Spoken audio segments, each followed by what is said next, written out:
Assalamualaikum warahmatullahi wabarakatuh. Innal hamdalillah nahmaduhu wa nasta'inuhu wa nastaghfiruh wa na'udzu billahi min shururi anfusina wa sayyiati a'malina. Asyhadu an la ilaha illallah wahdahu la syarikalah wa asyhadu anna Muhammadan abduhu wa rasuluh. Saudara-saudara yang dikasihi sekalian, malam ni kita masuk bab yang ketiga, iaitu tajuk dia pengubatan Rasulullah SAW dan para sahabat. Penting untuk saudara-saudari sekalian mengetahui dan benar-benar faham bahawa Nabi kita Muhammad SAW bukanlah seorang perawat. Nabi bukan perawat, dia Rasulullah, meninggi mengatasi segala profesion, pembawa wahyu, penyampai wahyu, pemberi hidayah. Karena yang dia bawa itu Islam sempurna, alladhi ahsana kulla syai'in khalaqah. Ini kita baca tiap-tiap pagi Jumaat itu. Alladhi ahsana kulla syai'in khalaqah. Dialah Allah yang mencantikkan, menyempurnakan, mengelokkan apa sahaja yang dia buat. Ahsana kulla syai'in khalaqah. Tidak satu yang Allah Ta'ala buat dia buat cukup cantik, cukup sempurna. Islam dia yang buat, maka Islam sempurna. Kalau Islam tidak ada rawatan, Islam tidak sempurna. Maka rawatan mestilah ada, kerana dia keperluan asas. Bila Islam ada rawatan, Nabi lah orang yang menunjuk kepada kita nak merawat macam mana, nak dapat ilmu rawatan macam mana, cara-cara macam itu yang Nabi tunjuk. Yang senang ada nampak, bacalah, kemudian baca. Saya nak bagi kesimpulannya sahaja. Berpuluh, mungkin beratus cara Nabi tunjuk dalam rawatan. Kesemuanya panduan yang boleh kita pakai sampai hari, sampai bila-bila masa pun. Contoh yang kita bawa ni ada 13, daripada 1 sampai 13. So 13 ini nak khabar kata Nabi, Rasul, bila orang sakit mesti berjumpa dengan dia. Apa dia buat? Ada senario yang Nabi merawat. Saya sebut tadi, dia bukan perawat, tapi nak tunjuk kata dia merawat. Di antara yang dia merawat, dia tunjuk, dia letak tangan atas tempat orang yang sakit itu, dia baca Bismillahi, Bismillahi, Bismillahi, A'udzu bi'izzatillahi wa qudratihi min syarri ma ajid wa uhadid. Semua kawan tu dia rawatan Nabi. Mestilah kita bukan Nabi pun duk cari siang malam suruh berubat penyakit. Dia Rasul. Itu satu daripada episod, satu senario dia merawat. Yang kedua, pesakit datang kepada dia, dia kata, mau tak aku ajak kamu merawat? Nabi tak rawat. Nabi kata, kamu letak tangan kamu macam aku buat ke orang pertama tadi itu, letak tangan kamu atas tempat yang kamu sakit, bacalah Bismillah 3 kali, tak habislah. Bismillahi, Bismillahi, Bismillahi, A'udzu bi'izzatillah. Orang tu pun buat demikian, dia sembuh. Yang ketiga datang orang lain pula, masalah lain pula, sakit pula, dia kata makan ubat. Ada yang disuruh makan madu lebah, sembuh. Lain datang pula makan madu lebah, tak sembuh. Datang lagi besok mengadu kata penyakit tak sembuh, tapi kita makan madu lebah lagi. Balik makan lagi, bukan tak sembuh, penyakit tu bertambah. Datang lagi dekat Nabi. Nabi kita balik makan lagi madu lebah tu. Yang ketiga, makan lagi teruk sakit. Datang hari yang keempat, Rasulullah, bukan saya tak sembuh, tapi bertambah sakit. Bagi makan lagi, aku bagi ubat yang betul. Allah beritahu dekat aku bagi ubat tu betul. Sadaqallahu wa rasulih, walakin kadaba batnu akhik. Ini cerita ni abang yang sakit, adik yang minta ubat. Aku bagi ubat kamu hari pertama tu ubat betul, kedua betul, Allah suruh aku buat begitu. Sadaqallah, Allah benar, aku pun benar. Penyakit tu degil, penyakit tu stubborn, keras kepala. Yang keempat, makan sembuh serta merta. Ia maknanya panduannya ada penyakit yang kalau dosnya kurang, penyakit tak sembuh. Dosage itu yang doktor ukur, makan sebiji, makan 2 biji. So, kalau macam Panadol, makan 2 biji sekali, 6 jam 2 biji sekali, 6 jam 2 biji sekali, 6 jam 2 biji sekali. Dia tertidur, lupa nak makan, jaga-jaga malam dah, betul-betul makan 6 biji, bantam 6 biji sekali. Mampu terbakar kepala. Itu dosik dia panggil. Kalau macam orang yang kena kecil manis, ke peringkat doktor kata cucuk injek insulin dari 2 unit, ada 4 unit, 6 unit sampai 14 unit. Yang mula just 2 unit. 2 unit itu ukuran, itu panggil dosage. Tu jangan lebih, jangan lebih. Nina Haba kata yang tadi itu Nabi buat panduan dah. Ada penyakit yang ubatnya kena, tapi penyakitnya tak mau sembuh. Pasal apa? Dosisnya belum cukup. Satu. Yang keduanya, tidak semua penyakit yang kita buat, yang Nabi buat, tak semua sembuh. Ada yang lambat sembuh, ada yang tak sembuh langsung, ada yang kurang. Sebab itu kita tak daripada awal dulu mengatakan bahawa kesembuhan bukan kerja kita. Perawat bukan penyembuh, dia hanya pengusaha, pengikhtiar.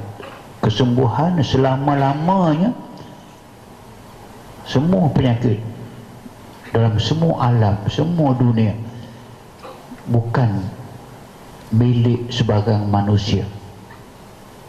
Wa idza maridtu fahuwa yashfin, kalau kita sakit, Allah Ta'ala lah yang akan menyembuh. Sebab tak ada orang yang sakit tak makan ubat pun. Semua. Ayah mak kita di kampung, saya orang kampung sangat. Dia dekat nak sesema tu, dia tak kisah, dia pergi ke sawah. Tak ada apa-apa. Sampai dia seh itu tu, relah. Dia ke sawah, dia balik, dia pergi ke masjid, dia semayang. Dia tanya, Pakcik, Bapa, Alhamdulillah sihat. Dia tak enggak pun mengatakan sesema tu penyakit. 3 hari semua. Dia nak demam pada lemah, bangkit ambil cangkul, pergi ke benang, cangkul, sembuh. Dia luka, tahu apa dia ubat luka? Gula dengan kopi. Kita gula kopi ni buah lancawan, buah ayak panas. Dah. Gula kopi campur-campur begitu, butak tempat yang luka. Tapi baru datang nanti pengajaran. Di antaranya kalau luka, rumput pahit tu dipanggil kau geras. Bahasa kami di utara panggil rumput pahit, tapi kau geras yang banyak tumbuh tepi rumah tu. Kau geras, ambil rumput itu, tumbuk, campur dengan kapur sikit, letak tempat yang luka, paling cepat sembuh.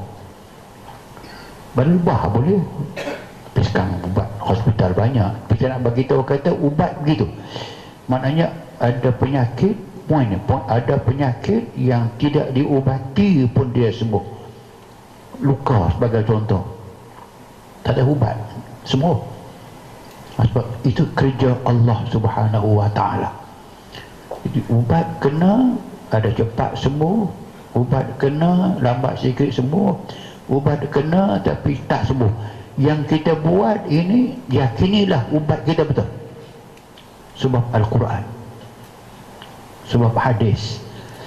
Tak sembuh itu bukan kerja kita, ada hikmahnya. Lagipun saudara nampak kan hikmah. Kalau kita buat ubat, kita ikhtiar buat ubat orang, semua yang kita buat sembuh. Tutup habis hospital,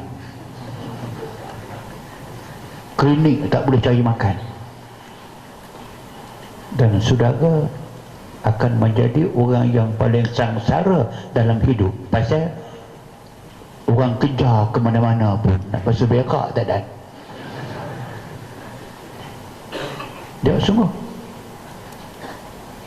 Kalau saudara jadi istimewa, ubat orang mudah sembuh, semua ubat anda sembuh, anda tahulah mengatakan bahawasanya kita seorang, orang yang nak cari kita puluh ribu. Tengok sekarang tu, ni pukul berapa ni, ada orang dah tunggu dah tu, beratur siap dah malam ni, nampak keluar pagi besok pukul 5. Nak pangsai pun tak boleh tu, tempat orang ambil. Itu kita buat, bukan semua sembuh. Okey, yang lain pun datang dekat Nabi, penyakit dia, Nabi kata sakit apa, sakit macam ni. Dia tak ada di kalangan kita, orang kita ni yang pandai ubat penyakit macam ni. Awak Nabi tak boleh ubat ke? Boleh. Nak bagi panduan kita, ada kadang-kadang penyakit itu kamu kena refer kepada orang yang pakar. Dia pakar dah. Tapi nak abang kata, macam seorang datang penyakit, dia tanya sahabat-sahabat, ada tak orang di kalangan kita yang ubat macam ni? Dia tak ada. Jawab sikit, Ahlu Hazmin. Ahlu Hazmin satu kabilah Arab yang baru Islam. Kita bawa dia pergi kat mereka, minta mereka berubat. Nabi, Rasul, orang datang bawa pesakit kepada Nabi. Nabi tanya siapa di kalangan kita yang boleh merawat. Orang kata Ahlu Hazmin. Bawa dia pergi Ahlu Hazmin, minta mereka berubat, tolong ubat. Rupanya ada hikmah lain. Bila pergi Ahlu Hazmin, kita kami dahulu zaman jahiliah memang kita main berubat, tapi masuk Islam Nabi melarang. Dalam hadis Nabi kata innamar ruqa wat tamaim wat tiwalah syirkun. Jampi mentera, ruqa, ruqyah, kita baca ruqyah itu kita doa yang disyariatkan. Ruqa ini jampi yang tidak disyariatkan, terutama sekali orang-orang jahiliyah. Mereka jampi penyakit dengan mengambil berkat daripada berhala-berhala mereka. Disebut nama-nama berhala, sebut nama ruh tu nenek mereka. Macam kita lah, jampi-jampi Melayu lama tu memang mengarut banyak. Nabi kata ruqa macam itu, watiwalah, alamu pengasih sihir, Watamaim, semua jenis tangkal, tangkal menangkal, syirkun, syirik. Maka Ahlul Hazmin bila dengar hadis itu, mereka tinggalkan semua ruqyah mereka, padahal mereka pakar dalam penyakit yang macam tu. Pergi balik semula, ya Rasulullah, mereka tak mau ubat sebab ada hadis yang melarang mereka membuat jampi mentera. Pergi panggil dia Pak Mai, pergi panggil dia Pak. Datang Abu Hazmin, ya Nabi suruh datang. Nabi kata, a'ridu alayya ruqakum fa illam yakun bihi syirkun fala ba's. Cuba baca tengok ruqyah kamu tu yang kamu tinggal itu, bagi aku dengar.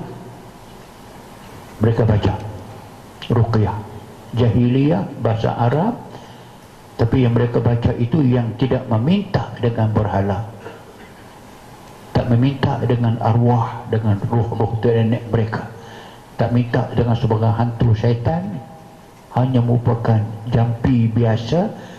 Lam yakun fihi syirk, tidak ada sebarang kesyirikan. Nabi kata, ifa'an, tak apa, yang itu boleh sebab tidak ada syirik. Atau illam yakun fihi syirk fala ba's. Kalau kamu jampi mentera yang tidak ada syirik, maka boleh pakai. Maka banyak pengajaran. Di samping disuruh riba, yang keduanya hukumnya selain daripada Al-Quranul Karim, selain daripada hadis, boleh digunakan dengan bahasa ibunda, dengan syarat jampi yang dibaca itu tidak memohon daripada selain Allah Subhanahu wa ta'ala.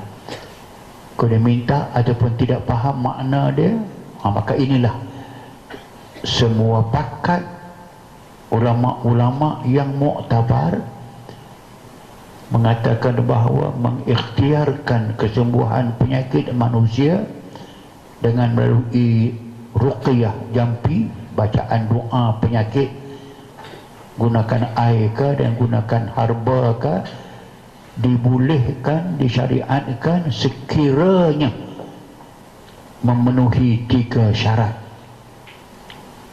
Memenuhi 3 syarat.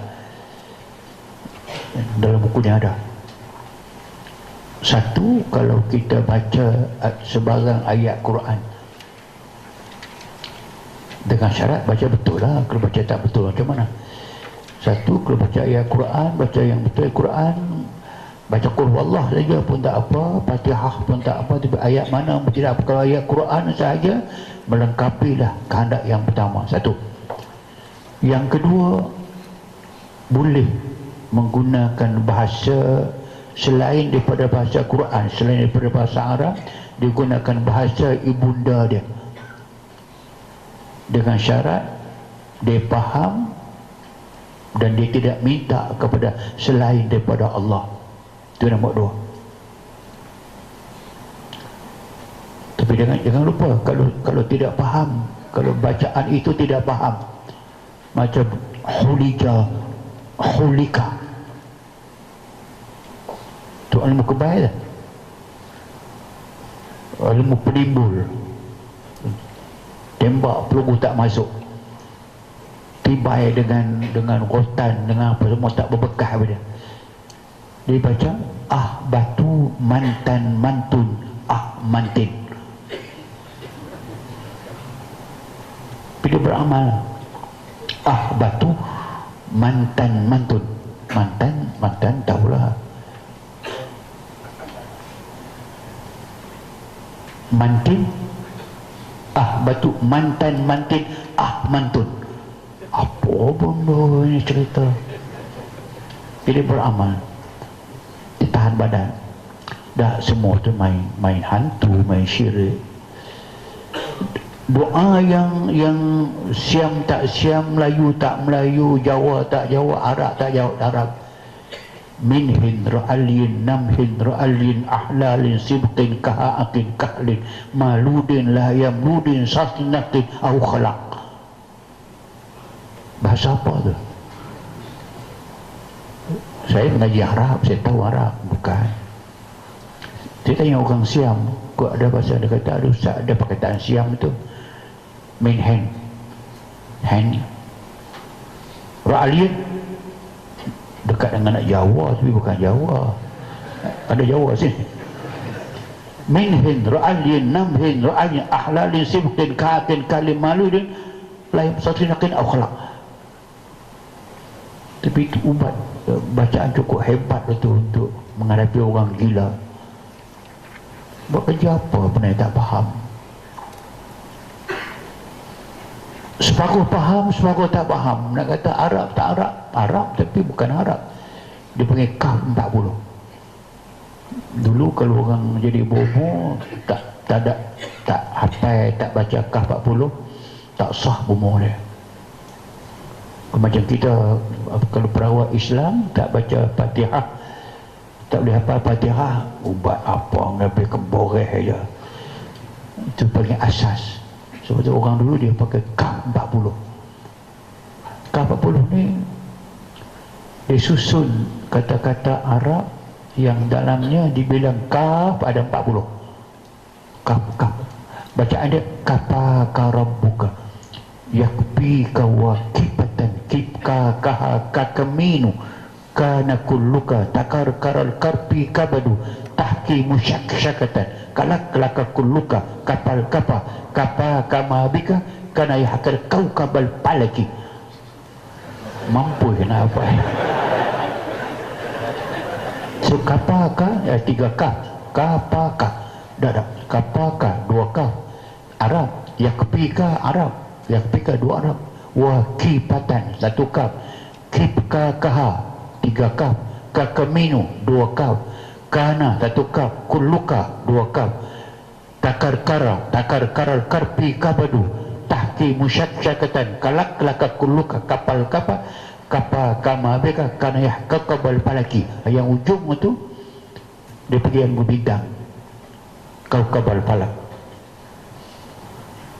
Kalau bintang ni memanglah ilmu syuk, batu menuju memang dilarang. Sebab tu maka yang macam tu tak boleh pakai. Saya belajar semua ni, saya hafal tungi terbalik dulu dah berapa puluh tahun dah. Dia tak lupa, dah lekat tu. Okey, balik semula. Sebab tu anda kena faham sangat asas merawat orang dengan menggunakan kaedah kita, ruqyah kita, doa kita itu boleh. Ulama semua pakat ada 3 syarat mesti penuhi. Yang pertama menggunakan ayat Quran dengan hadis tak ada masalah. Dengan syarat baca betul lah. Yang keduanya boleh menggunakan jampi mentera bahasa ibunda dengan syarat faham makna dan tidak ada sebarang kesyirikan. So nak kata pula syirik tu apa dah?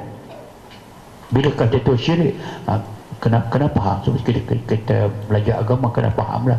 Tapi yang penting sudah kepaham nombor 2 itu boleh menggunakan bahasa ibunda dengan syarat tidak ada sebarang keraguan pada hukum fiqahnya, hukum tauhid, hukum akidah tidak rosak, fiqh tak boleh. 2. Dan yang ketiga perawat itu hendaklah beriktikad yakin penyembuh bukan dia tapi Allah Ta'ala. So kalau 3 ini ada, memang ulama berijma' mengatakan maka apa yang anda buat itu disyariatkan, dibolehkan, malah digalakkan. Ini semua ada. Okey, selain daripada itu, dalam balik semula kepada yang Nabi tunjuk tadi pula itu, ada orang yang Nabi ajar kepada dia, di antaranya Osman bin As. Nabi ajar kepada dia merawat diri dia. Dia merawat, datang tanya Nabi, saya dah sembuh, boleh tak yang ni saya ajak kepada anak-anak saya? Kita boleh. Tu dia suruh, dia ajak, dia bagi hak pula, dia bagi peluang pula orang tu ajak anak dia. Nabi menyuruh isteri-isteri dia supaya lindung diri daripada gangguan-gangguan makhluk halus. Ajak Aisyah, ajak Hafsah, ajak Maimunah. Dan Nabi katanya, boleh kami ajak orang lain pula? Boleh? Ditunjuk, bagi tahu. Datang seorang sahabat, bagi tahu, kata dia tak dapat tidur malam. Nabi kata baca ayat kursi. Dia balik baca ayat kursi 2-3 malam, mula tak tidur balik. So Nabi tukar, baca apa hasib tu. Datangnya yang lain pula mengadu tak dapat tidur juga dan sebagainya. Tu ini baca Allahumma rabban nas musibal ba's ishbi anta syafi sampai akhirnya. Nak menyatakan panduan Nabi, ada yang dia ajak yang tu kawan ni, yang lain pula dia ajak. Artinya banyak adunan. Sama dengan ada faham sangat mengatakan banyak sahabat Nabi datang tanya Nabi, dia kata ayyul amali afdal ya Rasulullah, ayyul a'mali afdal ya Rasulullah, apakah satu pekerjaan yang paling baik untuk saya ya Rasulullah? Seorang sahabat Nabi kata, qul amantu billah summa istaqim. Kamu sebutlah amantu billah, kemudian kamu beristiqamah. Orang lain datang pula soal yang sama, ayyul a'mal afdal. Nabi kata as-salatu bi awwali waqtiha, kamu semayang pada awal-awal waktu. Yang lain pula tanya apa yang terbaik, dia kata al-jihadu fi sabilillah, jihad. Datang lain pula, apa yang terbaik? Bersedekah pada waktu perlu kepada duit. Kamu perlu kepada duit, orang minta sedekah, bagi ke orang. Ya, saya nak terangkan mengatakan bahawa Nabi jawab itu bukan tidak kena. Dia tengok orang. Maka orang tadi itu dia tahu dengan nubuah dia malas sembahyang awal waktu. Maka Nabi nasihatkan dia macam ni. Si pulang ni mungkin dia tahu kita dia kurang, mungkin kedekut sikit mungkin. Maka nasihatkan bagi. Jadi makna dia kita faham tentang ilmu mengatakan Nabi sebut tadi itu yang kekeh berubat begitu. Ada orang yang diajar ayat Quran, ada orang dia ajar hadis. Tadi hadis a'udzu bi'izzatillahi wa qudratihi, itu dia hadis, bukan ayat Quran. Mengapa tak ajar ayat Quran? Dalam Quran mengatakan wa nunazzilu minal qur'ani ma huwa shifa. Dah panduan nak mengatakan bahawa tidak kesemua penyakit boleh sembuh dengan ayat Quran sebagai ikhtiar. Kadang dengan makan ubat, kadang dengan selawat banyak-banyak, kadang zikrullah, kadang dengan istighfar. Istighfar juga pengubat kepada penyakit. Istighfar macam tasbih, macam tasbih Nabi Yunus, la ilaha illa anta subhanaka inni kuntu minaz zalimin. Tasbih itu tasbih Nabi Yunus, memang terkenal tasbih Nabi Yunus. Tapi ayat itu ayat Quran, amat baik dijadikan sebagai amalan bacaan orang yang berada dalam kesusahan. Tak kisahlah susah dalam kerja, susah dalam rezeki, kadang susah kerana menghadapi satu situasi yang sukar, yang nampak macam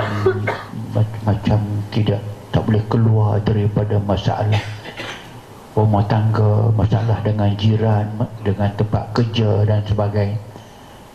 Yang susah macam ni, yang dalam makzak, dia panggil makzak ini dalam keadaan kritikal, tekanan, pressure yang sampai kalau kata orang nak pecah kepala. Dia ada jalan keluar yang paling baik dia bila tasbih tadi tu, la ilaha illa anta subhanaka inni kuntu minaz zalimin. Ulang tu, maka Allah Ta'ala sebut dalam Quran, laula an yakuna minal musabbihin lalabisa fi batnihi ila yaumiddin. Nabi Yunus yang ditelan oleh ikan paus, hut ikan, telan masuk dalam perut, tapi dia bertasbih kepada Allah Subhanahu wa ta'ala. Dia dalam keadaan makzak, hidup dengan mati. Biasanya matilah, dah masuk dalam ikan, dalam perut ikan paus. Laulah, kalau bukan dia bertasbih kepada Allah banyak-banyak ketika itu, dia akan terus mati dalam perut ikan paus itu. Dia hanya akan dibangunkan pada hari kiamat nanti. Sebab dia tasbih banyak kepada Allah, Allah perintahkan ikan paus itu pergi muntah dia, keluar dia balik tepi pantai. Maka Nabi Yunus tu dipanggil ikan Nun, ikan surah Nun, surah Yusuf, surah Nabi Nuh. Nabi Yunus ini terkenal dengan tasbih, itu tasbih Nabi Yunus, Nabi Yunus, Nabi Yunus, Nabi ikan. Lepas tu maka boleh kita buat sini untuk kita, bagi orang pesakit kita yang sedang dalam masalah begitu, dah surah zikir. Zikir yang kena mengena tu la ilaha subhanaka inni kuntu minaz zalimin. Ada yang lain pula yang datang buat dengan Nabi, dia sakit dan sebagainya, Nabi suruh dia makan habas sauda. Habas sauda, jintan hitam. Balik makan sembuh.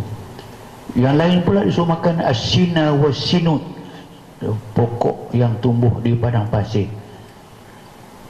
Arab tahulah digunakan itu. Kesemua ini panduan-panduan yang ini yang saya bawa ni, ada 13 panduan. Kesemuanya boleh diambil, dijadikan rojokan, dijadikan panduan untuk merawat. Dan yang kita buat tak keluar daripada ni. Kadang-kadang kita makan ubat. Okey, bagaimana kita boleh gunakan air? Kita balik kepada asas. Pertama Nabi kata Zam-zam lima syuribala. Air zam-zam itu boleh dipakai, diguna untuk niat siapa yang minum dia. Minum nak hilang dahaga, hilang dahaga. Minum nak sembuh penyakit, insyaAllah sembuh penyakit. Dan sahabat banyak menggunakan air zam-zam untuk menyembuhkan penyakit. So mana minum air, bukan zam-zam sahaja. Sallallahu alaihi wasallam waktu sakit yang terakhir sebelum dipanggil menghadap Allah Subhanahu wa ta'ala, dalam keadaan kita panggil sakratul maut. Sakratul maut ini satu suasana hati, perasaan nak tinggal yang dikasihi, yang disayangi, dan menghadap Allah Subhanahu wa ta'ala. Nabi tak apalah, cukup persediaan.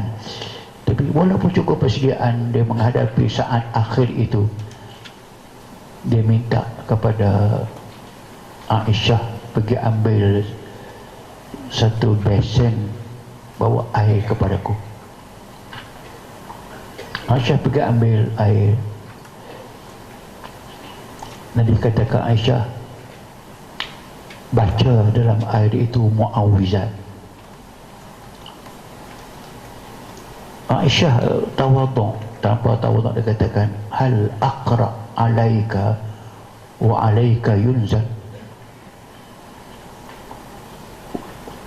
Bolehkah saya nak baca 3 qul depan kamu ya Rasulullah, sedangkan Quran turun ke atas kamu? Maksudnya dia kalau biar Nabi lah baca. Nabi kata, iqra'i, ini uhibbu an asma min ghairi. Aku suruh bacalah, aku nak dengar kamu dengar baca, tiup dalam air itu. So makna dia banyak sangat yang ambil hukumnya. Yang pertama, orang yang lebih mulia, lebih tinggi seperti Nabi itu, dia sakit, dia bermasalah, boleh orang yang di bawah dalam makam Aisyah, makam isteri Nabi saja, tapi Nabi suruh dia baca, maka Aisyah baca, maknanya orang yang bawah, maksudnya orang yang rendah standard dia, bukan Nabi, boleh merawat sampai kepada Nabi. Kalau senang faham dia katakan, saya mengajar, merawat dan mengajar saudara. Kalau kebetulan saya sakit misalnya, tepi jalan, saudara jumpa dengan saya kata tolong baca doa ke saya kejap. Ustaz, untuk guru saya takkan saya nak baca pula. Hang baca lah, aku suruh baca. Dah ada. Saya masa di itu masa saya di Amerika baru ni, lepas pembedahan saya tu teruk, saudara tahu lah bahawa saya kena tak sedar seminggu. Bila saya sedar tu, seorang hamba Allah, saya tengok muka dia, badan dia memang 100% mamak lah, mamak pure. Bila pergi saya tuan guru pada kajah pada situ, datang perangai hidup tu ada. Saya minta izin nak baca doa dekat tuan guru. Doa apa? Doa untuk menyembuhkan penyakit jantung. Kata sila, terima kasih, alhamdulillah. Dia baca doa. Baca doa habis, tak apalah. Dia tanya seorang kawan lain yang datang, dia siapa tadi tu? Oh, itu dia, orang tu kerja di NASA tu. NASA, NASA.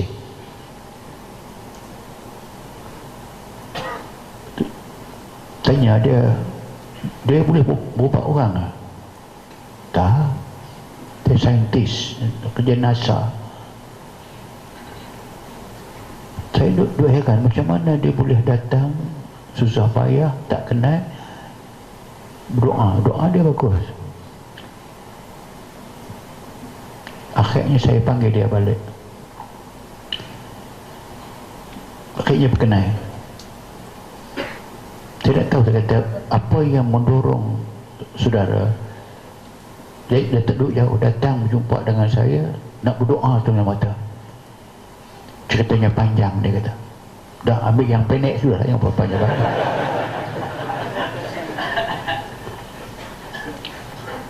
Ringkasnya dia kata, dia mimpi Ustaz Arundin sakit di hospital dan tidak ada orang yang pergi berdoakan kepada dia dan keluarga dia. Kamu pergilah. Dia tanya dalam mimpi tu, saya nak baca apa? Dia tahu tak ada buku tu biar kamu tu. Bukan, dia hafal doa yang buku tu, mak surat dia. Hafal boleh, baru dia mari tu dia pejam mata, dia baca. Baca apa?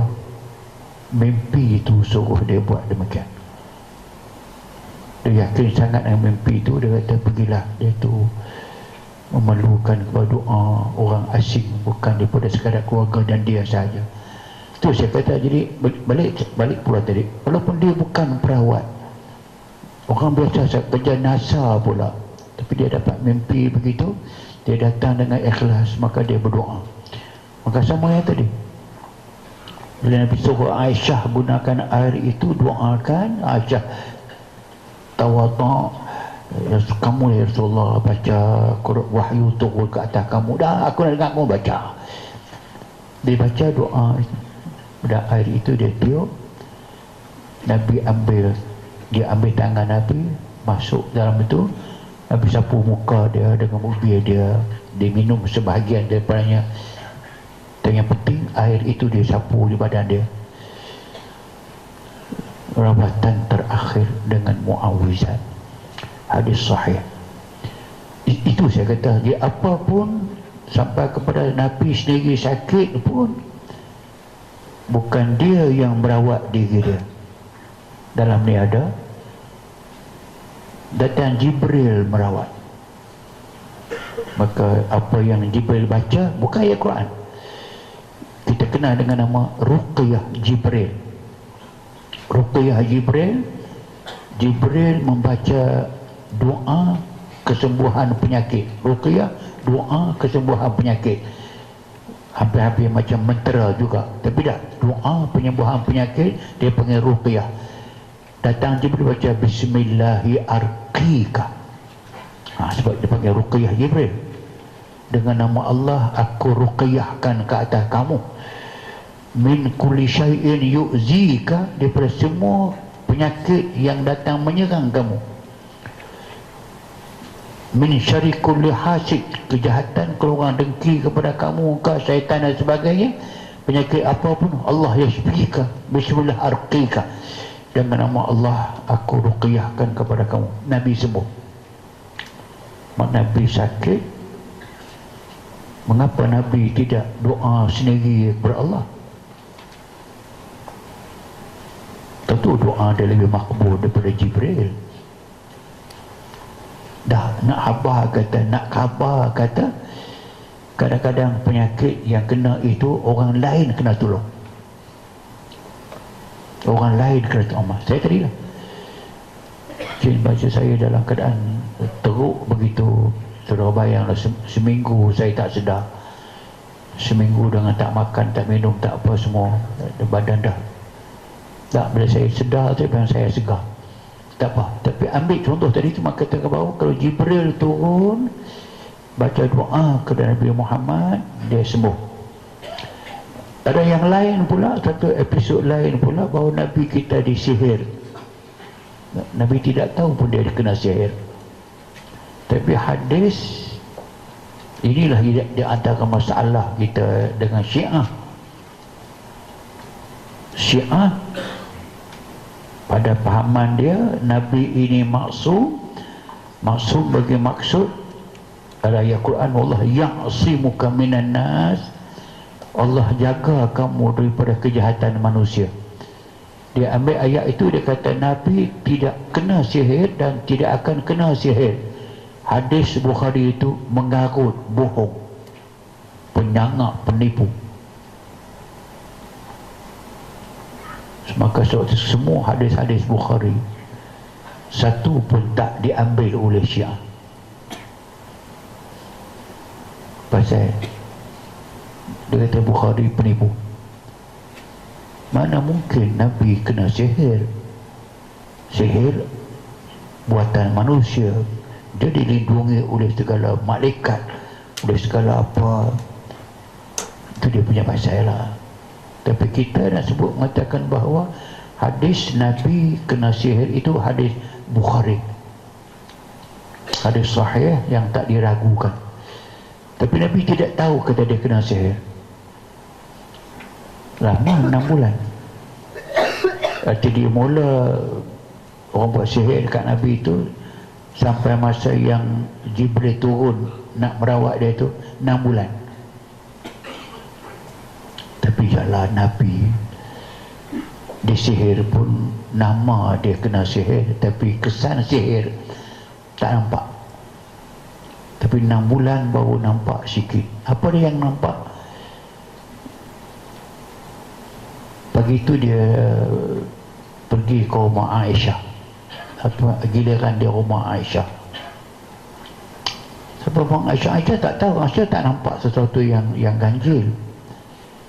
Lepas tu Nabi telah melakukan satu perkara, minta maaf nak sebut sebab ni hukum.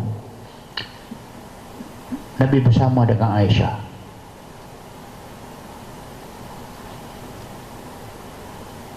Selesai, biasa Nabi mandi, Aisyah mandi. Nabi datang duduk lagi, minum-minum. Lepas tu Nabi tanya, tak tahu berapa jam, tapi ada masalah. Nabi tanya Aisyah, tadi kita bersama ke? Tadi kita tidur bersama ke? So Aisyah terpanjat. Nabi, mana mungkin benda yang macam tu dia lupa? Sedangkan Quran sebuah itu, sanuqri'uka fala tansa, turun wahyu sekali saja, panjang mana Quran pun sekali je. semua pala tansa kamu tak lupa. Tapi takkan baru bersama sangat saja.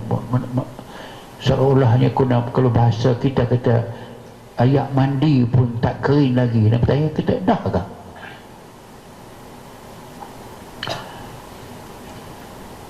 Aisyah rasa something wrong. Tu Nabi kata, aku sakit kepala, aku nak tidur sekejap. Nabi tidur. Aisyah dalam gelisah, apa hal ni? Lepas Nabi tidur, Nabi bangun. Pertanyaan pertama dia, Alhamdulillah. Aisyah,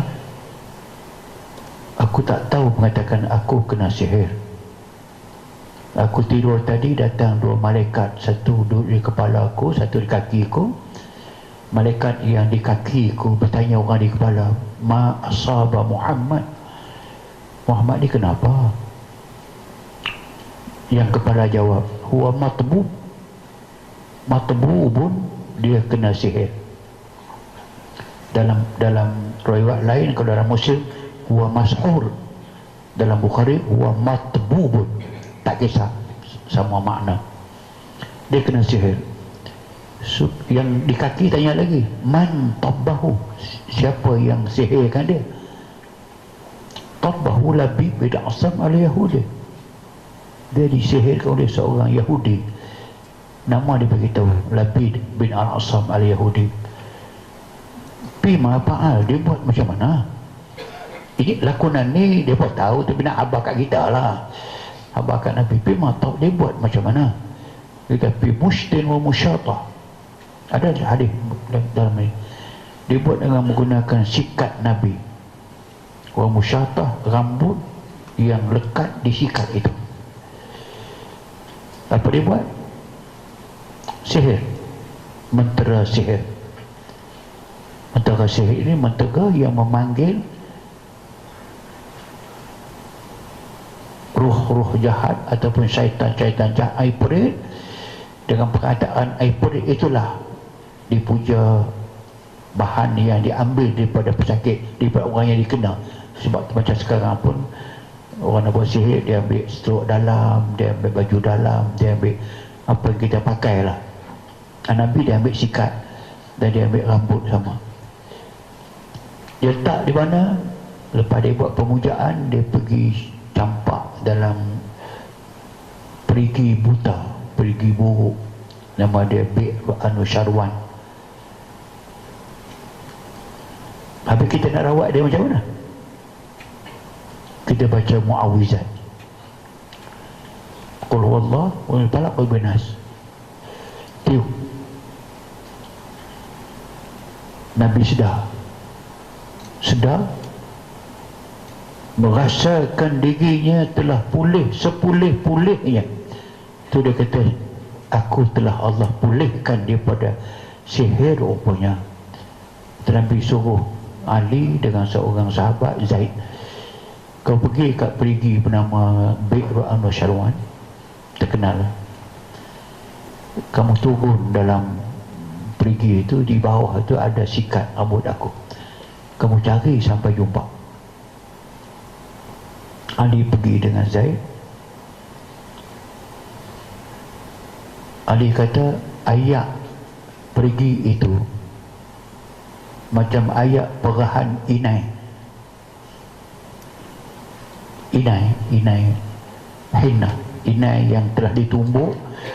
Ayat inai itu macam mana warna dia, teragak itu ayak atau punya masam busuk macam air perahan pokok inai ataupun daun inai. Nak masuk tu punya teruk, tapi kan Nabi suruh tu, mereka susah turun juga. Allah Ta'ala senangkan mereka berjumpa dengan sikat. Berbalik, apa ini sikat kami jumpa, musnahkan. Ini lagi hukum. Kalau ada bahan yang sihir, bahan itu kena baca doa, Bismillah yadurru ma'asmihi syai'un fil ardi wala fis sama' wa huwa as-sami'ul alim. Ada nanti, dengan nama Allah tidak akan berlaku kemudaratan apapun yang turun dari langit atau keluar dari bumi, Allah Ta'ala maha mendengar lagi maha mengetahui. Kamu tiup, ludah tiup di bahan sihir itu, kita dibuat telur, kadang ada besi bat, dia panggil besi bat siang, ada kadang seluar dalam perempuan, baju dalam perempuan dan sebagainya, itu dipanggil bahan-bahan sihir. Baca ayat tadi, kita baca nanti ni nak terang tentang petunjuk ayat. Ludah di tempat ataupun bekas itu, lepas tu kena musnah. Yang boleh bakar, yang boleh hancurkan. Lepas tu Nabi kata, aku tidak mau kejahatan ini menjadi fitnah kepada orang Islam sekalian. Cukuplah kita tahu dan jangan dihebohkan, kerana Allah telah sembuhkan aku daripada penyakit. Jadi sabit daripada itu dikatakan bahawa hatta Nabi sendiri pun orang buat sihir tapi tidak teruk. Tadi maksimumnya sekadar dia terlupa sekejap, tapi bukan lupa wahyu tidak, hukum tak, cuma sekadar lupa. Dahkah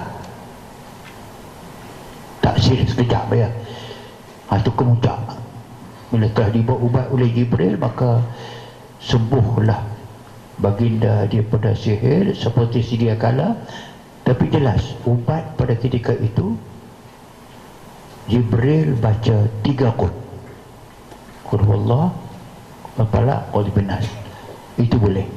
Maka lepas tu selesai masalah sikit, sampai kepada Rasulullah menentukan ruqyah yang dibenarkan dan memberi kebenaran kepada para sahabat. Ya, banyak sahabat datang lagi bawa hasil yang mereka belajar dahulu, boleh baca ke tidak, mereka baca dekat Nabi. Ada yang Nabi larang, ni tak boleh. Nabi boleh, ada yang boleh. Dan termasuk juga dalam petunjuk Nabi ini yang paling penting, ini di antara yang penting. Banyak sahabat berjumpa dengan senario, dengan peristiwa yang dia tidak pernah berjumpa, Nabi tidak pernah ajar kepada. Contoh dia, Abu Sa'id Al-Khudri menceritakan beberapa orang sahabat pergi berdakwah di sebuah kampung, tapi kampung yang mereka pergi dakwah itu orang yang tidak tahu budi bahasa, tak erti tetamu. Mereka tak benak pun orang Islam ini pergi masuk kampung mereka. Mereka hambat keluar. Tak apa, hambat keluar, mereka berkemah di tengah padang pasir. Kebetulan malam itu ketua kepada kaum itu disengat kalajengking. Sakit tidak terperi, dirawat macam mana pun penyakitnya tidak sembuh. Terpaksa mereka datang minta tolong kepada tetamu yang dihambat tadi. Beritahu kata ketua mereka kena sengat kalajengking, bisa yang kalajengking padang pasir. Maka minta, adakah di antara kamu ni orang yang boleh menjampi, boleh mendoakan? Seorang sahabat kata, aku boleh. Maka dia pergi, dia baca doa ruqyah, dia buat di air. Tadi saya tertinggal yang air yang tadi, yang Nabi kata air itu dapat digunakan air Zam-Zam. Dan ada Quran pun cerita pasal Nabi Ayub sakitnya ganjil, sakitnya kronik.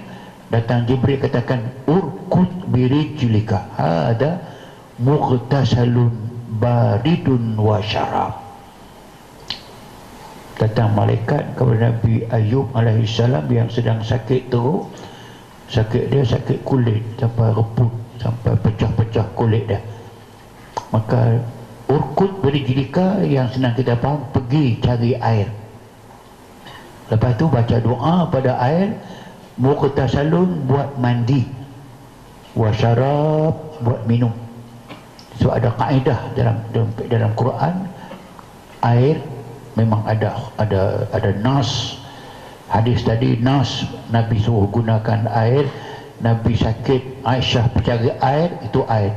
Nabi Ayub, hada muqtasalun baridun wasyarab, ini air untuk dirawat, mandi dan untuk minum. Maka yang tadi sama. Sahabat tadi ambil air, baca ada air, suruh dia minum, sapu tempat yang kena sekat kalajengking, bisa itu sembuh serta merta.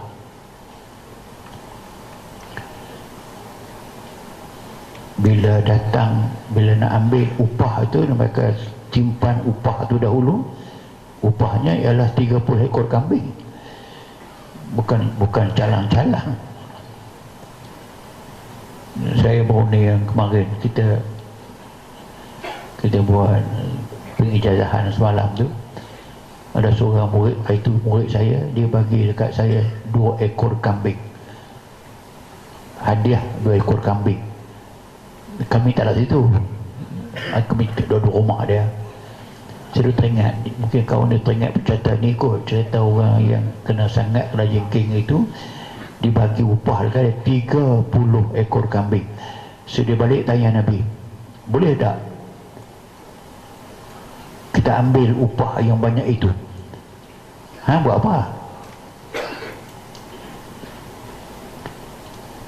Aku pergi baca ayat Quran, sembuh orang bayar. Baca apa? Dia kata, raqaituhu bi ummil kitab. Saya baca Fatihah. Tu kalau dalam Qurtubi kata, Nabi tanya dia, "Wa ma adraka annaha ruqyah?" Kamu tahu di mana kata Fatihah itu boleh dibaca sebagai ruqyah, menyembuhkan penyakit dan menghilangkan bisa? Maka aku tak ajak kepada kamu dan aku tak sebut lagi pun kegunaan Fatihah. Kamu ambil di mana? Kamu tahu apa? Kamu ambil di mana? Dia bukan Nabi nak tembelak, nak abah kata macam mana. Tu, sahabat tu kata, lamma su'iltu, bila aku makan tercabar rasa, sebab petang tadi nak masuk kampung tu dapat tak benar, dia hambat kami keluar, malam minta tolong pula suruh merawat. Lama su'iltu, aku macam tercabar rasa, aku yakin Quran ada ibu Quran, aku yakin penyembuh, dan aku khabar dekat dia aku boleh sembuh, tapi dengan syarat. Mak aku boleh ikhtiarkan kesembuhan, aku dengan syarat. Apa syarat? Aku nak upah. Berapa kamu nak upah? 30 ekor kambing. Oh banyak sangat, take it or leave it.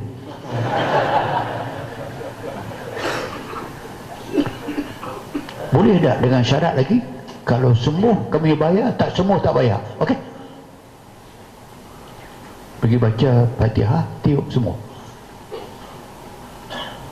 Kamu tahu di mana dia itu merupakan penyembuh kepada bisa ni? Dia jawab dalam tafsir, lamma su'iltu fa syai'un ulqiya fi raw'i. Bila aku orang tanya tengah malam begitu pasal penyakit macam ni, aku ada satu ilham yang benar-benar masuk dalam hatiku. Ummul Quran, Fatihah, syifa, boleh jadi penyembuh. Bila dia jawab kata syai'un ulqiya fi raw'i, bila aku rasakan ilham masuk dalam diri aku pergi baca. Nabi senyum. Nabi berkata, la in akala ahadukum min ruqyatin batilah fa anta ta'kul min ruqyatin sadiqah, izhab fakhudh wadribu li bisahmih. Kamu tahukah tidak, dia katakan banyak orang dalam dunia ini dia makan upah daripada jampi mentera yang batil. Minta kepada hantu, minta bintang berujung-ujung. Dia makan upah daripada jampi mentera yang batil, sedangkan kamu ruqyah, kamu betul sadiqah. Quran memang penyembuh, Fatihah memang sembuhan daripada bisa dan sebagainya. Pergi balik semula, pergi ambil semua upah tu dan berikan kepada aku satu saham. Pergi ambil 30 ekor. Nabi dapat satu saham, tak tahu berapa ekor dia dapat. Mengapa Nabi nak sangat? Tak, bukan nak sangat, nak habar kata hukum. Kalau dia setuju upah dengan ikhtiar rawatan itu dibuat pakat awal, upah bayar sekian-sekian, upah itu harta yang berbarakah. Nabi tidak ambil bahan syubhah, bukan harta syubhah. Tapi dengan syarat dia reda dan setuju. Dia tak reda tak boleh. Kalau ada orang tahu Darul Syifa ini buat percuma, ada yang minta duit, dia tanya Darul Syifa kan ni? Dia syubhah. Tapi kalau pakat daripada awal dan dia tahu dia boleh bagi sekadar yang munasabah, maka boleh ambil. Itu datang hukum. Datang hukumnya bahawa memang boleh kita ambil upah daripada rawatan Islam Ruqyah ini, walaupun yang kita buat itu sikit, yang kita buat sikit, upah banyak. Kawan tadi itu baca Fatihah 7 ayat je, takkan bayar sampai 30 ekor kambing. Ada pakai lagu tu kan? Aku kata take it or leave it. Boleh, tinggi pun boleh, tapi dengan syarat dia reda. Kalau kita ambil sekadar yang munasabah lagi boleh lah. Okey, kesimpulan yang inilah dia antara petunjuk-petunjuk yang Nabi tunjuk kepada kita. Memang kesemuanya terakam dalam hadis-hadis sahih yang kesemuanya menjadi panduan kepada kita. Bab yang keempat, doa dalam urutan penyakit. Okey, yang ni pula selepas anda tahu tadi mengatakan bahawa ini adalah petunjuk Nabi, memang Quran ada ayat khusus mengatakan wa nunazzilu minal Qur'ani ma huwa syifaa'un wa rahmah lil mu'minin. Dalam Quran itu ada ayat penyembuh, ada pun ayat dia panggilkan ayat syifa. Ayat itu sendiri pun menamakan dirinya syifa. Macam wa nunazzilu minal Qur'ani ma huwa syifaa'un wa rahmah lil mu'minin. Kami turun Quran itu ada yang menjadi penyembuh kepada penyakit dan rahmah. Maknanya ada ayat. So kalau Quran itu menjadi ayat penyembuh, hadis doa ayat penyembuh dan sebagainya, memang itulah dia yang Nabi tunjuk kepada kita. Tapi asasnya apa? Asasnya ialah penyakit datang daripada Allah. Allah tidak turunkan penyakit, dia turun ubat sama. Tak boleh kata penyakit tak ada ubat. Sebab likulli da'in dawa. Ada penyakit, mesti ada ubat. Cuma kamu tak tahu, itu cerita lain. Cerita jahilah man jahilah wa alimah man alimah. Ubat tetap ada, tapi yang tidak tahu, yang tidak belajar, dia tak tahulah, tak jumpa dengan ubat. Yang belajar tahu ada ubat. Setidak-tidak ubatnya berdoa kepada Allah Subhanahu wa ta'ala. Itu yang kita baca tadi awal doa itu. Wa qala rabbukum ud'uni astajib lakum. Da'aunaka ya Allah fastajibillah ma du'ana ya karim. Allah Ta'ala beritahu kepada kita, mintalah kepada aku, berdoalah kepada aku, mohon kepada aku akan tunaikan permohonan kamu, cepat atau lambat. Tapi sah dah, mesti Allah tunai. Berjanji begitu, astajib lakum, aku akan sahut, aku akan jawab, tunai permintaan kamu. Ada yang ditunai khusus di dunia, ada yang disimpan sampai ke akhirat. Ada yang dilewatkan untuk memakbulkan doa. Ada yang on the spot. Sakit tadi, contoh sahabat tadi, sedang sengat kalau jengking itu dengan sakit yang begitu hebat, pergi baca terus sembuh sedia kala. Dan saudara kan berpengalaman demikian nanti. Saya ada pengalaman begitu. Kadang kita buat, waktu itu kita buat dan dia sembuh, dia beritahu, Ustaz dah habis dah sakit. Tak ada lah, dah seminggu saya kena. Contohnya lah. Ada yang lambat, tak ada yang diringankan sikit, Dan orang tu tahu kata dia dah ringan, tapi tidak habis. Ada guna, ada hikmah dia mengapa dia kena ulang dan sebagainya. Tapi yang penting doa memohon kepada Allah Ta'ala tetaplah dia merupakan suatu ikhtiar penyembuhan penyakit. Nabi sebut dalam sebuah hadis sebagai panduan, kalau kamu pergi ziarah orang sakit, kamu baca As'alullahal azim Rabbal arsyil azim an yashfiyaka 7 kali. Pegang tempat yang munasabah, laki-laki sama laki-laki pegang ubun dia, kalau perempuan ada kain tudung pegang atas kain tudung dia, pegang ubun. Nabi kata baca 7 kali As'alullahal azim Rabbal arsyil azim an yashfiyak. Aku mohon kepada Allah Subhanahu wa Ta'ala yang Maha Agung, Tuhan yang ampunya aras yang agung, sembuhkanlah penyakit si fulan ini ya Allah. 7 kali aku baca doa tu, Nabi kata kalau memang dia ajalnya tak sampai lagi, dia sembuh dengan doa kamu itu. Kalau doa dia sampai ada, kalau ajal dia sampai ada 1000 kali baca pun dia mati. Tapi sah mengatakan bahawa dengan doa boleh sembuhkan penyakit. Sebab tu maka doa, sebab kita pakai sini bahawa memang doa itu dah peranan doa, tujuan berdoa ada berdoa. Doa bukan saja boleh bantai begitu, dia ada kaedah. Macam kita duduk pakai kaedah, tidak faham sangat ada kaedah. Nak berdoa kepada Allah Ta'ala mesti mula dengan puji Allah Ta'ala dahulu. Tapi jangan faham kata Allah makan puji pula.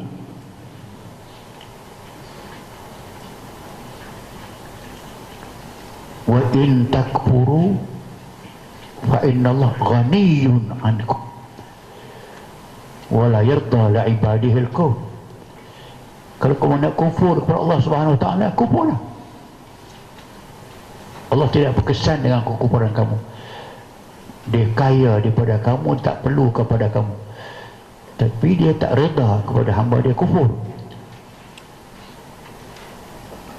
Wa in tashkuru yardahu lakum. Kalau kamu syukur kepada Allah, mohon kepada Allah, beriman dengan Allah, Allah reda dengan kamu. Balik yang tadi itu, yang pentingnya bahawa kita minta doa kepada Allah Subhanahu Wa Ta'ala. Kalau kena, memang apa cara dia? Di antaranya kita mula dengan memuji Allah. Sekurang-kurangnya alhamdulillah bil alamin. Sekurang-kurang.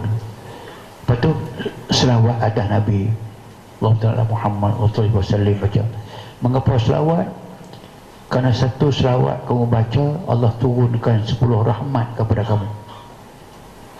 Lepas puji Allah, lepas selawat atas Nabi, baru minta.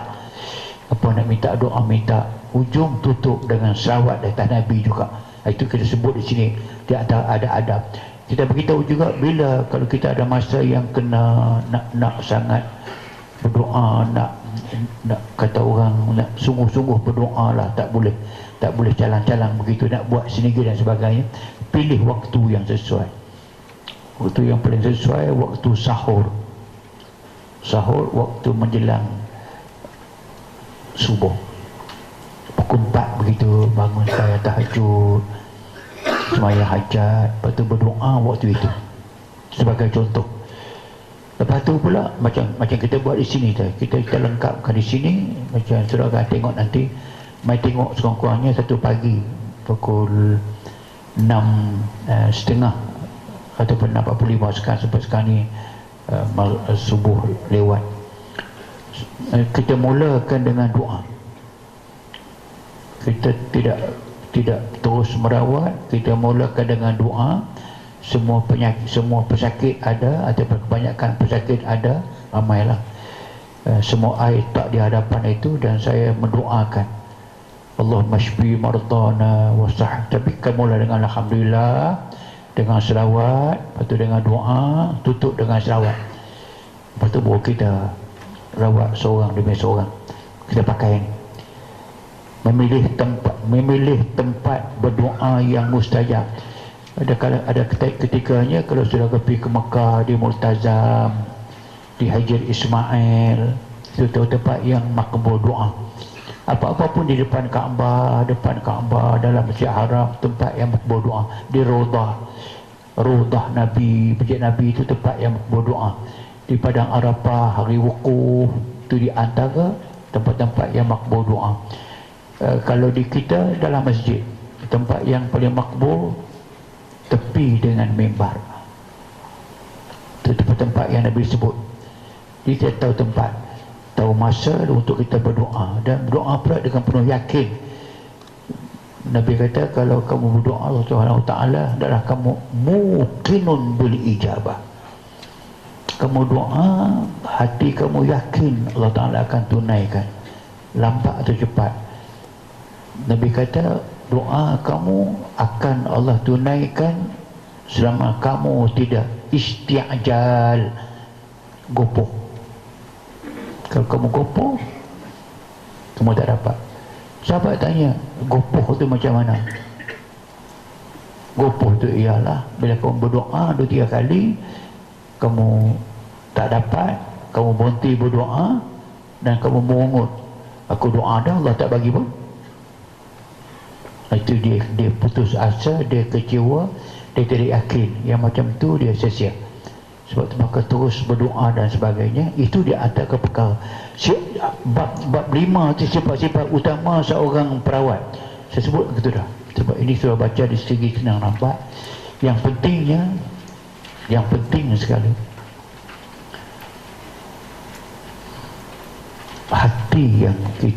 hati kita itu memang ada sifat nak tolong orang kerana Allah, ikhlas kerana Allah.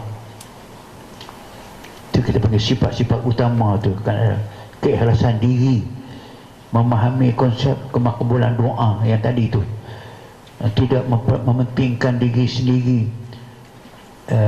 bersedia membantu sesiapa sahaja, memiliki asas ketahanan diri dan kekuatan roh, keyakinan diri yang teguh, memiliki asas zikrullah, berpengetahuan tentang makhluk halus, mengenai perkara-perkara yang menghalang usaha merawat. Ini maksud dalam buku ni, saya berjumpa ke semua sekali, mengatakan bahawa perawat ada tuntutan asas tadi. Niat kena buat kerana Allah, kena ikhlas, kena yakin dengan apa yang kita buat, tahu pula kita buat ini kita hanya ikhtiar, Allah Ta'ala akan memberikan kepada kita kesembuhan jika sampai masa dia. Ada yang dia tak bagi, tak apa, jangan kecewa dan sebagainya. Ini kita panggilkan dengan sifat-sifat asas sebagai perawat. Anda baca balik, anda akan berjumpa dengan kesembuhan tersebut tadi, insyaAllah Ta'ala. Malam ni minggu depan saya akan habis buku ni, kita akan masuk buku yang kedua yang saya akan perturunkan, Ruqyah Asah yang pertama, insyaAllah. Saya jawab soalan sekali yang saya boleh tolong terangkan kepada kami apa maksud Rijalul Ghaib. Rijal orang, ghaib yang hilang, yang ghaib daripada kita. Konsep ini tidak ada dalam sebarang nas syara'. Quran tidak ada, hadis tidak ada, tapi diciptakan oleh golongan-golongan sufi. Kononnya ada orang yang ghaib, terutama sekali dalam Syiah. Syiah yakin Ahmad Al-Askari, imam yang ke-11, ghaib. Dia akan muncul balik untuk membantu orang Syiah menghadapi Karinah dan sebagainya. Maka ada Rijalul Ghaib, ada Nujaba, ada Nuqaba. Itu nama-nama yang mereka sebut ke Rijalul Ghaib. Arti ada orang, macam contoh lagi pula macam dulu dalam kepahaman Arkam, Syekh Suhaimi itu tidak mati, dia ghaib. Sekarang pun ada yang paling baru ni, Allahyarham Asy'ari, tidak mati. Dia sedang memberi pimpinan kepada alam ghaib. Asy'ari yang nak kubur tu tak mati, yang tanam tu. Okey, saya tidak pakai yang itu kerana dia tidak ada hujah syarak yang jelas, cuma sekadar dakwaan sahaja. Orang yang telah mati tetap mati dan tidak akan balik, melainkan seorang sahaja yang akan balik. Akidah Ahlussunnah Jamaah, seorang sahaja yang telah hilang, Isa Al-Masih. Hadis sahih, dia akan turun pada akhir zaman memperbetulkan akidah orang-orang Kristian yang silap. Dia akan pecahkan, rosakkan ke semua salib. Dia akan beritahu, aku tidak mati di salib, ini semua temerang dan sebagainya, sampai ke peringkat dia akan membunuh semua babi-babi. Itu sahaja yang ada. Ataupun yang nama orang dia tidak ada, hanya dakwaan sahaja Rijal Ghaib macam tadi tu. Akhir tak betul juga. Macam zaman awal Arkam itu berkembang, berapa kali yang mereka kata mereka mendapat ilham, dapat maklumat daripada jalur gaib, kiamat Imam Mahdi akan turun sekian-sekian hari bulan. Sampai masa mereka tunggu ramai-ramai, tak mari pun. Guru dia kata ada di kanta yang tidak ikhlas, balik beramal semula, ikhlaskan semua hati. Betul, ada yang kedua pula tak ada nak turun, tak turun 4 kali, semua tidak berlaku. Itu dia panggilkan bahawa dakwaan di jalur ghaib itu memang tidak betul, usah pakai. Tidak elok baring ketika azan dan mesti diam ketika azan. Boleh Ustaz huraikan dan nyatakan hadis jika ada hadis sahih. Dengar azan, kamu kata macam yang dia kata, daripada Allah Akbar, kamu ulang balik dalam hati kamu, boleh dengan suara pelan, boleh Allah Akbar, ya Allah sampai hayya 'alas solah, la haula wala quwwata. Itu ada hadis sahih. Bukan suruh diam, tapi suruh baca macam yang disebut oleh tukang azan sampai hayya 'alas solah. Lepas itu la ilaha illallah azim. Itu ada nas yang sahih, boleh buat demikian. Cik Ustaz berikan doa penyembuh sakit jantung. Baru 2 kali belajar, baru nak belajar tinggi-tinggi dulu lah. Semua ada, masa sampai saya akan ajarkan insya-Allah. Apakah saudara Mak Sabu berpahaman Syiah? Ni kita jawab dalam alam politik, bukan alam pengubat ni. Ustaz, dengarnya Ustaz pernah bermimpi bertemu Nabi sallallahu alaihi wasallam. Betul, tapi bukan nak cerita malam lain. Banyak dah yang telah disibarkan kaset dan video, dan ada dalam YouTube tu.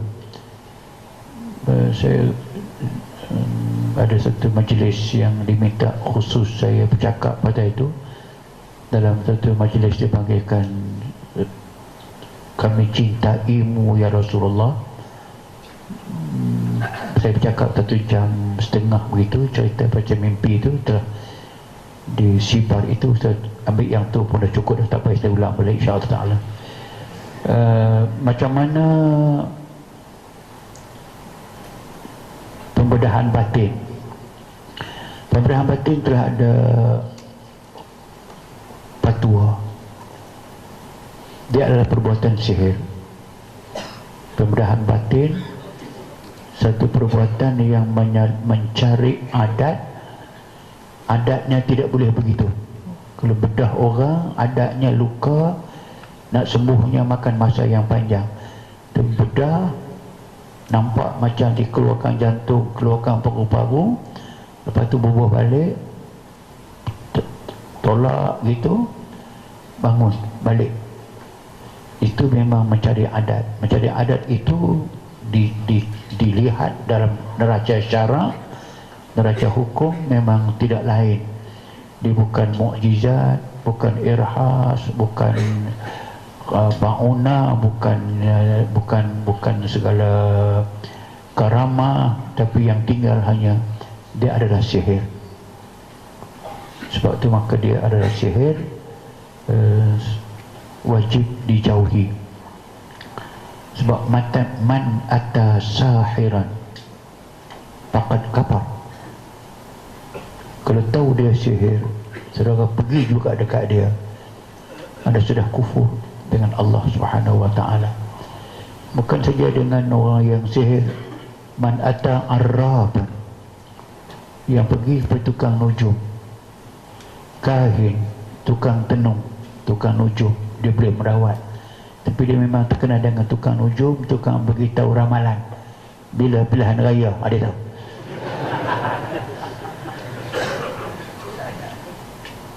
Faqad kafara bima unzila ala Muhammad, dia kufur. So kita kata kita belajar ilmu rawatan ni kan, belajar juga ilmu fiqh, ilmu tauhid. Tak boleh, sebab dia itu merosakkan akidah kita. Maka memang dalam etika rawatan yang dibuat oleh Kementerian Kesihatan untuk digunakan pakai, etika rawatan dalam tu memang termasuk tidak mengamalkan pembedahan batin. Bedah batin tidak diajarah dan tidak boleh beramal, dia menyalahi hukum syarak. Jangan. Seorang penyakit kencing manis meminta saya putus start doa daripada buku ustaz untuk kegunaan dia. Putus start itu kalau memang susah dapat original, memang putus start kualiti dia jatuh, dan ni original ada. Kalau tak ada duit, minta kat saya bagi duit. Banyak buku je boleh, tak payah putus start. Di section 11 Shah Alam ada perawatan Islam cara tidur, roh keluar daripada badan. Adakah itu rawatan Islam dan dibolehkan kita belajar? Tak boleh. Jangan belajar. Dan itu adalah amalan yang dilihat, ada jelas, ada pertentangannya dengan syarak, terutama orang yang tidak tahu. Dia kata itu merupakan menurun dan keluarkan fitnah dan sebagainya. Saya ada ilmu tu, memang kita dah bukti, dia kata tak buat. Sebab itu dia sedikit sebanyaknya membuka ruang fitnah yang cukup besar kepada rawatan Islam. Jika dinamakan rawatan Islam lah, dia macam orang menurun ialah gunakan orang perantaraan, orang tu ditidurkan, masuk syaitan dalam tu, maka dia bergerak atas nama syaitan. Dia boleh beritahu yang macam-macam, yang di antaranya dia tukang fitnah. Oh, ini buatan bekas suami dia pula, ini mak mentua dia punya kerja, kan jadi masalah besar.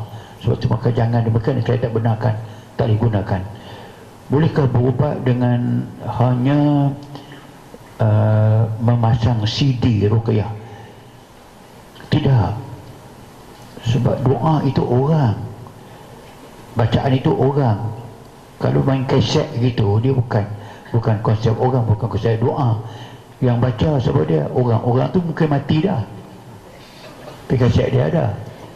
Sebab tu orang tak pernah berubat pakai kaset tu. Cuma kalau rumah yang diganggu oleh makhluk halus, syarak suruh baca surah Al-Baqarah. Nabi suruh baca Al-Baqarah. Rumah yang dibaca surah Al-Baqarah padanya, syaitan tidak selesa duduk. Tak sekeduk dia baca, dia akan pindah. Orang yang baca. Tapi kalau orang tidak ada, tuan rumah tu memang tak boleh baca Quran, buta Quran, tak ada pilihan lain, mereka pakai kaset mendengarkan surah Quran, itu boleh. Tapi tempat yang pertama, at the first place, mesti gunakan orang, berubat menggunakan orang dan sebagainya. Maka kaset tidak digalakkan, mereka dalam keadaan yang terpaksa, kerana orang semua tu buta Quran, pakailah kaset. Bagaimana cara solat taubat nasuha? Bila anda telah terlibat dengan satu dosa besar, besar-besar, terlibat dengan sihir sebagai contoh, pernah menipu orang sebagai contoh, pernah berzina sebagai contoh, anda sedar anda nak bertaubat, anda bersedialah ambil semayang, menghadap kiblat, ada sedar kesalahan itu, baca istighfar, Astagfirullahalazim, sampai waktu ilai, ulang banyak kali, penat dah istighfar, kira habislah anda minta ampun tu, ada sembahyang sunat taubat 2 rakaat. Aku sembahyang sunat taubat 2 rakaat, Allah Ta'ala. Memang ada sunat taubat itu dibuat gitu. Itulah cara. Lepas tu berazam anda tidak akan pulang balik melakukannya. Untuk kali yang kedua, bagaimanakah petua untuk bangun solat malam? Jam loceng.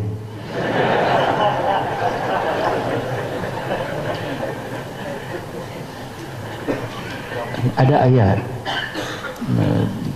saya pakai ayat tu, ayat la tudrikuhul absar wa huwa yudrikul absar wa huwa latiful khabir. Minta Allah Ta'ala bangunkan pukul 2, 2.30, pukul 3, 3.30, sebut begitu. Ya Allah, bangunkan saya pukul 3.30, saya nak salat malam. Lepas baca dah tidur, dia bangun on the dot, bangun. La tudrikuhul absar wa huwa yudrikul absar wa huwa latif. Ada dalam buku tu. Memang dibuat demikian, memang boleh kita bangun insya-Allah. Tapi dengan syarat kalau ada baca yang itu, dia jaga waktu yang anda kehendaki, anda kena bangun. Kalau anda tipu Allah Ta'ala sekali gitu, anda buat pula baik dia, mengarut. Tapi kalau stay dengan itu, tak apa. Anda bayanglah dulu zaman kita, ayah saya, zaman ayah saya dulu mengajak kita tu, rumah saya jam tak ada, jam tangan lagi tak ada, jam dinding pun tak ada, jam loceng alam lagi tak ada. Tapi bulan puasa tak pernah sekali pun kita miss makan sahur. Mak boleh bangun waktu yang dia kehendaki, ayah bangun waktu yang kehendaki, dengan membaca tadi la tudrikul absar. Itu dia ajak kami, insya-Allah boleh. Nanti aku tak ada, nanti saya ajak kemudian insya-Allah. Beberapa tahun lepas rakan saya melakukan pembedahan tanpa bius dengan jahitan. Beliau disuruh selawat sepanjang proses sebagainya. Dah ada yang jenis-jenis rawatan yang tidak pakai bius yang major, tapi dia panggil LA, local anesthetic. Dia tak tahu pun kata lokal situ, tapi doktor yang pandai itu dia inject lokal, dia suruh orang tu baca salawat banyak-banyak. Orang tu baca salawat dengan yakin, dengan salawat dia memang boleh selesai pembedahan ni. Tapi itu yang dia panggil minor operation. Kau nak belah kepala, belah dada dengan tak bius, berselerak habis bilik tu. Dah tu yang kecil tu, tapi dia dah lokal situ. Tapi kau jangan kau nak buat bedah dengan langsung, adakah anda nak report kepada yang nama dia belah batin? Bedah batin memang tak bius tak apa, tidur saja, pakai tangan saja, terus bawa keluar. Kita apa saya cerita, saya ada tip, ada rakaman orang bedah jantung dengan bedah batin, rakaman, dan ada rakaman orang bedah lutut. Yang bedah jantung itu saya panggil doktor yang rawat saya, kita dah kawan. Doktor Amin, you free kan ni? Oh, saya tak free, datang besok, ada hal sikit, datang rumah. Dia doktor bedah IGN, doktor pakar bedah di IGN. Datang ke rumah saya, dia kata, Doktor Amin, saya nak tunjukkan kepada you seorang pembedahan batin, tidak menggunakan pisau yang you buat tu. Tak apa, tengok. Start bedah. buang masa Ustaz, mengarut. Kenapa? Dia kata kami duduk bedah jantung berapa ribu dah. Dia tahu dah bila dia bedah dada ni apa yang nampak dulu. Yang nampak dulu ialah paru-paru. Bawah paru-paru itu ada berapa lapis pula layer. Nak kena buang jahit 4-5 layer dia kata. Lepas tu tak akan berjumpa dengan jantung tu, mereka di bawah sana. Dia tak boleh dapat keluar sebab dia di bawah. Dia ini kalau ni bedah tu jantung tu keluar sini, keluar depan. Lepas tu tolak masuk. Dia kata nampak sangat main wayang dan tidak berlaku sungguh, dan itu adalah karut dan bukan bedah jantung, bukan bedah dada boleh katakan. Takkan jantung boleh keluar sini. Tak apa. Seorang kawan saya jadi dia kerja dia bedah lutut orang dah dekat 20 tahun dah. Dia kerja di Tawakal. Dia kerja dia setiap hari belah lutut orang. Dia pakai dia tukar tepung lutut dan tu kerja. Panggil main rumah dekat kita kawan baik.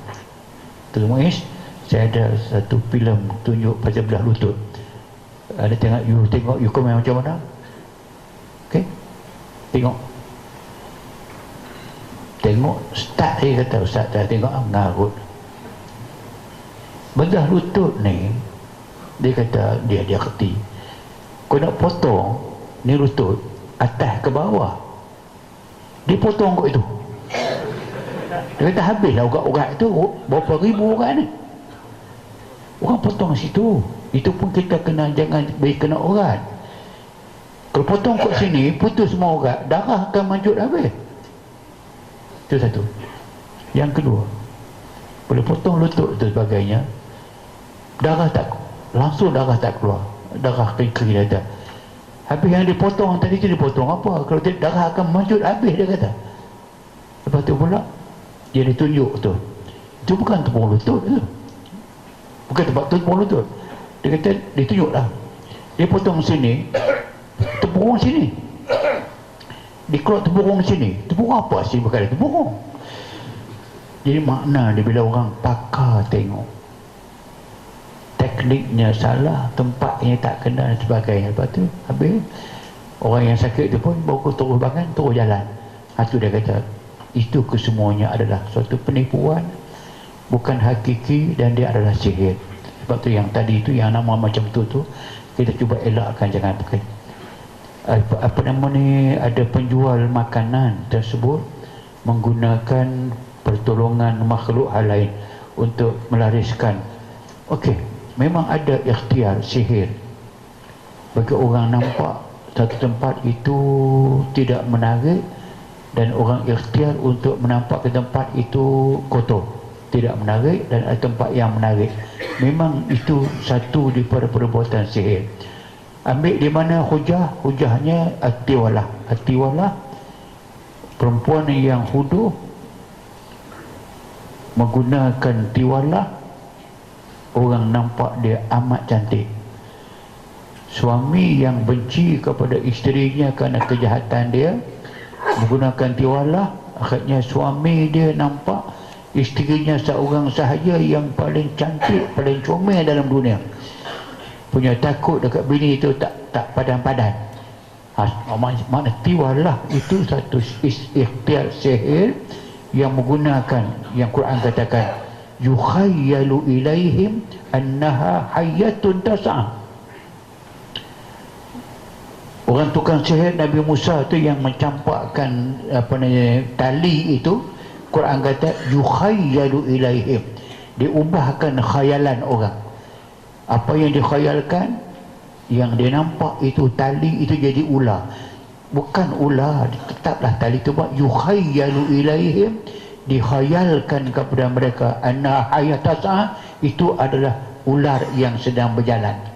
Jadi maknanya sihir mempunyai kebolehan dengan perantaraan makhluk halus mengubahkan konsep yang dalam kepala dia, dikhayalkan kedai tadi itu jadi macam taman syurga.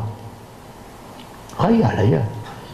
Tapi itu dia panggilkan potensi. Mungkin boleh berlaku sungguh kalau betul, tapi kebanyakan yang kita nampak yang buat itu dinamakan perbuatan untuk melariskan, padahal bukan menggunakan apa-apa, cuma sekadar doa saja. Doa boleh, doa untuk membuahkan rezeki boleh. Pasal wa man yattaqillah itu kita tahu ayat yang dipanggil ayat 1000 dinar.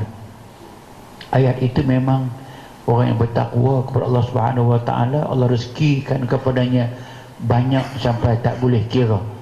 Tapi dengan syarat dia bertakwa kepada Allah, bukan sekadar dia berdoa saja, dia bertakwa. Itu satu. Yang kedua, ada sabit dalam asar yang sahih. Sahabat Nabi, ada seorang sahabat Nabi telah mendermakan, telah mensedekahkan semua harta dia dalam Allah Subhanahu Wa Taala. Datang sahabat lain pula yang tidak bagi ke semua, menasihatkan dia, kamu tak bimbangkah kalau kau mati sekarang ini, anak-anak isteri kamu akan ada apa yang kamu tinggal kepada mereka? Kamu tak takut susahkan mereka, tak sekahkan mereka? Dia bagi semua harta dia. Apa dia jawab? Dia kata, aku tinggalkan kepada mereka lebih daripada harta. Apa dia? Aku pesankan kepada isteriku dan anak-anakku, macam Nabi pesan kepada aku, jangan meninggalkan baca suratul Waqi'ah.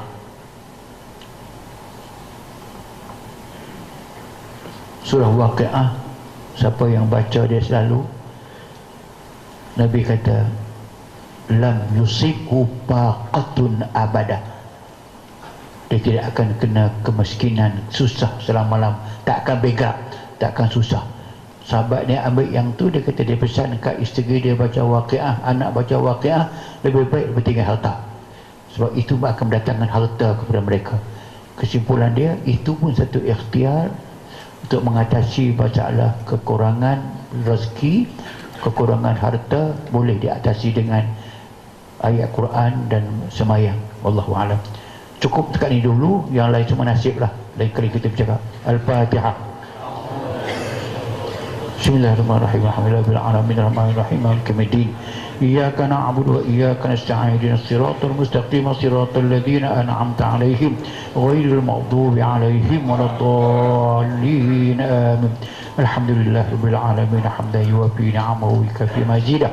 Ya Allah ya Rabbana lakal hamdu kama yanbaghi karim sultani.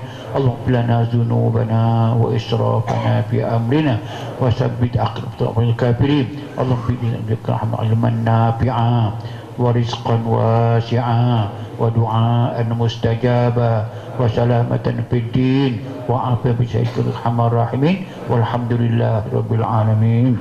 Subhanakallah bihamdika asyhadu an la ilaha illa anta astaghfiruka wa atubu ilaik.